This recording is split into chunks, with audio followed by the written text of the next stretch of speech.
Now, page 4, the killer virus pandemic that did not bring America to its knees. It was only what? 11 years ago when the H1N1 swine flu hit the United States, and it hit us hard. And what timing? Remember, in 2009, Americans were in the thralls of a government-induced recession.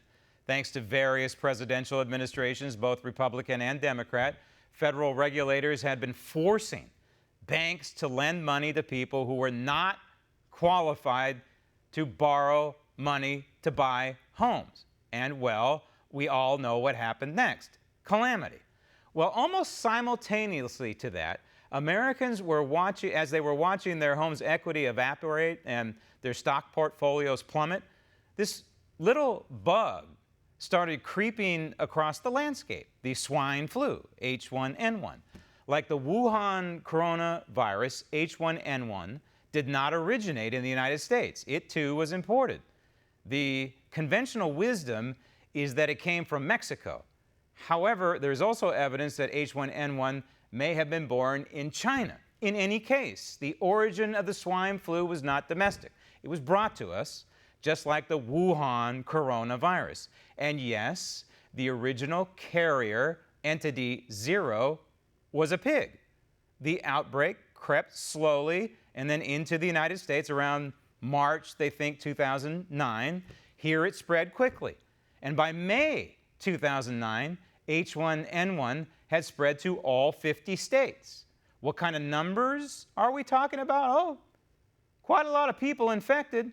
In just a couple of months, more than 24,000 cases in the United States. And by June, the Centers for Disease Control released what should have been a sobering report back then.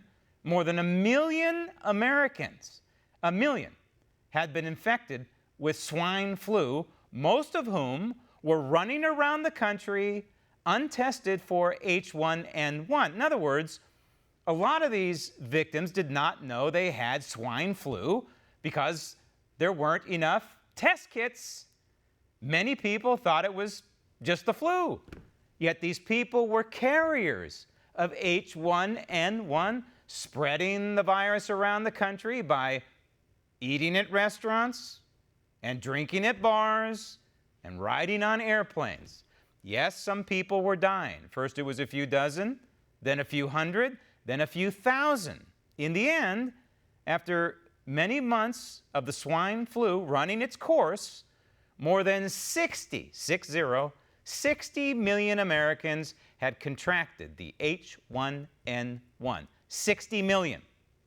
And more than 12,000 Americans died from it. 12,000 dead. No panic, no shuttering of businesses, no lockdowns, no threats of martial law, no unconstitutional actions by radical blue state governors, no shortages of toilet paper. The swine flu of 2009, H1N1, the virus pandemic that infected tens of millions and killed thousands of American citizens, but did not bring the United States to its knees.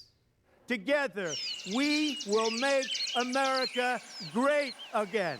Great. I want all Americans to understand we are at war with an invisible enemy, but that enemy is no match for the spirit and resolve of the American people. It cannot overcome the dedication of our doctors, nurses, and scientists, and it cannot beat the love, patriotism, and determination of our citizens. Strong and united, we will prevail.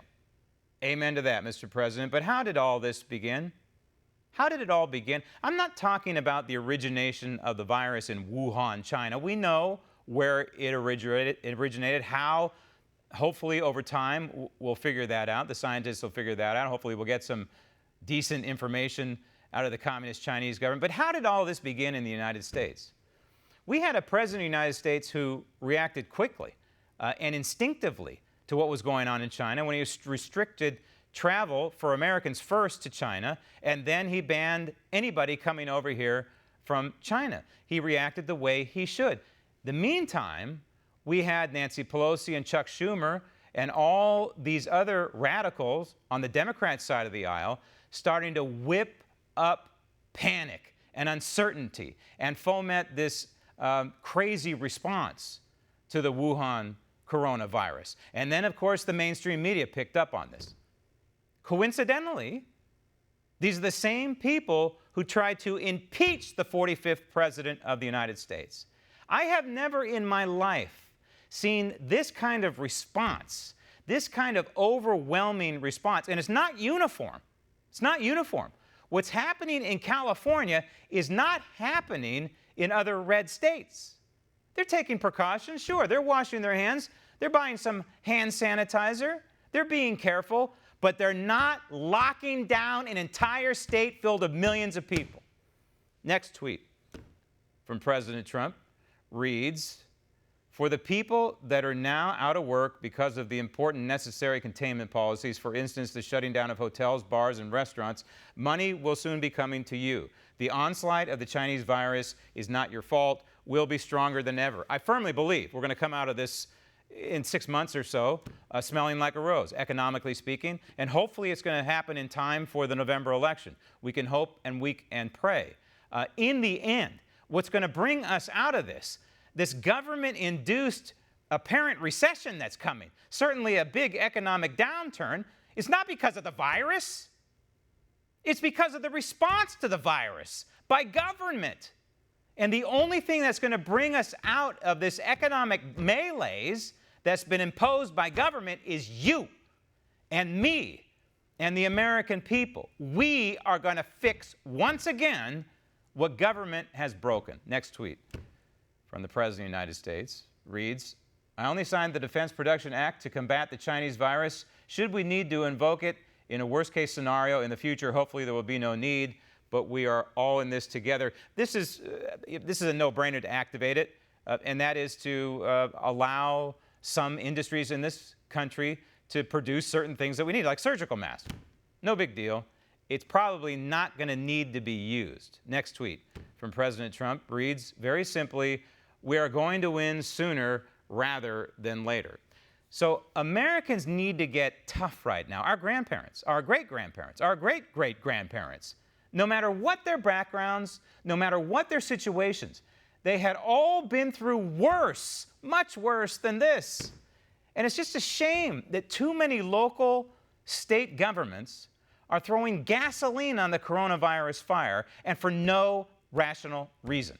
Want to see more videos like this? Click on the link below and subscribe to One America News on YouTube, and call your cable provider and kindly demand that One America News is added to your lineup. Call and subscribe today.